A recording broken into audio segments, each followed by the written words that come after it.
Match की वो highlights दिखाओ जहां कप्तान तब्दील करके सीरीज जीती है। कोई शान मसूद को बताए कि अच्छी इंग्लिश बोल लेना ही सब कुछ नहीं होता। 2024 में पाकिस्तान के लिए सबसे अच्छी चीज अरशद नदीम का गोल्ड मेडल था। पाकिस्तान क्रिकेट टीम तो 2022 से सिर्फ मायूसी फैलाती ही आ रही है। ये जिम्बाब्वे से हारे, अफ्रीका से हारे, अमेरिका से हारे, आयरलैंड से हारे और अब तो बांग्लादेश से भी हार गए। यह है वो गम और गुस्सा जो पाकिस्तान टीम के बांग्लादेश से तारीखी शिकस्त के बाद सामने आ रहा है। अवाम का गम और गुस्सा सिर्फ पाकिस्तान टीम के लिए ही नहीं है, बल्कि पीसीबी के चेयरमैन मोहसिन नकवी को भी अवाम की जानिब से तनकीद का निशाना बनाया जा रहा है। मोहसिन नकवी के बारे में एक सारिफ ने लिखा कि मरीज नहीं, सर्जन बदल कर देखें, शायद मामला हल हो जाए। एक और सारिफ ने लिखा, बांग्लादेश टीम एक एसएचओ की मार है। मोहसिन नकवी का मुतवक्के बयान। इस तमाम तर सूरत हाल में बाज लोगों का ख्याल है कि पाकिस्तानी क्रिकेट तनज़्ज़ुली का शिकार है और कल सामने आने वाली एक खबर के मुताबिक बिग बैश लीग के लिए नामजद होने वाले 70 खिलाड़ियों में से सिर्फ एक खिलाड़ी को लीग के लिए चुना गया है। बिग बैश लीग में जहां बहुत बड़े बड़े नाम और आपके बहुत से फेवरेट खिलाड़ी जगह बनाने में नाकाम रहे, वहीं पाकिस्तान की जानिब से उसामा मीर वो खिलाड़ी हैं जो पाकिस्तान की जानिब से बिग बैश लीग में मेलबर्न स्टार्स में खेल का मुजाहरा करेंगे।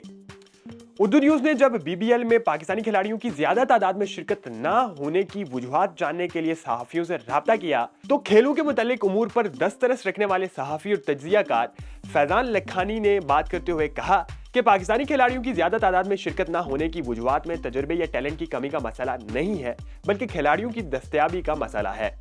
वो मजीद कहते हैं कि अब दुनिया भर में लीगें भी ज्यादा हो गई हैं और इंटरनेशनल क्रिकेट भी चल रही है।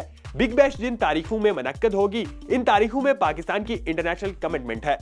वो अपनी बात जारी रखते हुए मजीद कहते हैं कि बिग बैश लीग दिसंबर के वस्त से शुरू होकर जनवरी के वस्त तक जारी रहेगी और इस दौरान पाकिस्तान को पहले 3 T20, फिर 3 वनडे और 2 टेस्ट की सीरीज के लिए जनूबी अफ्रीका जाना है, जबकि इसके बाद जनवरी में वेस्ट इंडीज की टीम ने पाकिस्तान का दौरा करना है।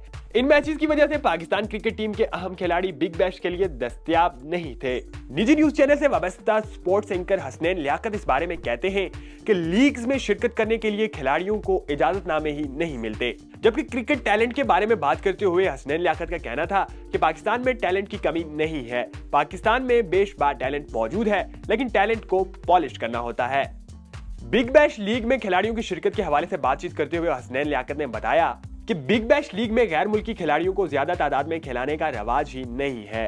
इससे कबल भी पाकिस्तान के 3 या 4 खिलाड़ी ही सेलेक्ट किए जाते थे और ऐसे ही दुनिया भर के दीगर ममालिक से 3 या 4 खिलाड़ी शामिल होते हैं। मजीद इस तरह की वीडियोस, खबरों, तबसरों और तज्जियों के लिए देखते रहिए urdunews.com।